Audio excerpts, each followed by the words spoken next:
નમસ્કાર, ખબર અરવલ્લીમાં આપનું સ્વાગત છે।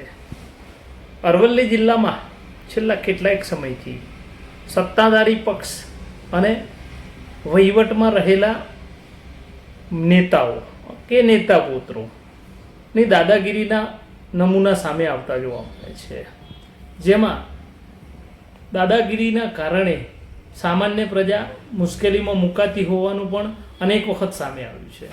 આવા જ એક બનાવમાં અરવલ્લી જિલ્લાના બાયડમાં દુકાનદારો પરેશાન, આવા જ નેતા પુત્ર અને નેતાના કારણે પરેશાન થઈ ગયા છે। બાયડ તાલુકાની રડોદરા બેઠક પરથી ચૂંટાયેલા રવિભાઈ પટેલ નામના ભાજપના સદસ્યના પિતા દ્વારા છેલ્લા કેટલાક સમયથી બાયડ બસ સ્ટેશન રોડ પર આવેલી દુકાનો આગળ ખાલી ટ્રેક્ટરો મૂકી દેવામાં આવતા દુકાનદારોને ધંધો રોજગાર પડી પામ્યો છે। આ ધંધો રોજગાર બંધ રાખવાની ફરજ પડી રહી છે। હારી થાકીને છેવટે દુકાનદારોએ ભેગા થઈને આજે બાયડ મામલતદાર અને પ્રાંત અધિકારીને આ ત્રાસમાંથી મુક્તિ અપાવવા માટે આવેદન કર્યું। જો દુકાનદારોને ભાજપના કે કોઈ પણ ચૂંટાયેલા નેતાઓના ત્રાસથી આવેદનપત્ર આપવા સુધી પહોંચવું પડે તો એ ખરેખર સત્તાધારી પક્ષ માટે શરમજનક હકીકત કહી શકાય। આવી શરમજનક હકીકત અને આવા ત્રાસના કારણે સીધા સાધા નેતાઓ અને પક્ષના ઉચ્ચ નેતાઓ પણ બદનામ થઈ રહ્યા છે।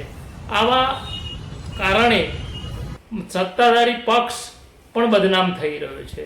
તો શું પક્ષ દ્વારા અને તંત્ર દ્વારા આવા નેતાઓ, નેતા પિતા અને આવા કામ કરતા લોકો સામે કડક હાથે કાર્યવાહી કરાશે કે કેમ? ખબર અરવલ્લી, અલ્પેશ રાઠોડ। મારું નામ અસલમ છે। અમે બાયડ બસ ડેપોના સામે અમારી દુકાન છે, ત્યાં અમે 35 વર્ષથી ધંધો કરી રહ્યા છીએ। ત્યાં વલ્લભભાઈ મગન પટેલ નામના વડોદરાના રહેવાસી અમારી દુકાન આગળ ખાલી ટ્રેક્ટરો મૂકીને અમારા 7 વાગે અમે દુકાન ખોલવા આવ્યા ત્યારની વાત છે સાહેબ। અમને ખોટી રીતે હેરાન કરી અમારી દુકાન ન ખુલે તે માટે અમને હેરાન કરવા માટે ખાલી ટ્રેક્ટરો મૂકી દીધા છે। અમારી રોજીરોટી દુકાન બંધ કરાવી દીધી છે, બરાબર સાહેબ? તમે એનો કોઈ નિર્ણય લાવો અને એમના છોકરા જિલ્લા સદસ્યમાં હોવાથી એની સત્તાનો ઉપયોગ કરીને અમને ખોટી રીતે હેરાન કરવામાં આવી રહ્યા છે સાહેબ, એટલે તમે કોઈ નિર્ણય લાવો।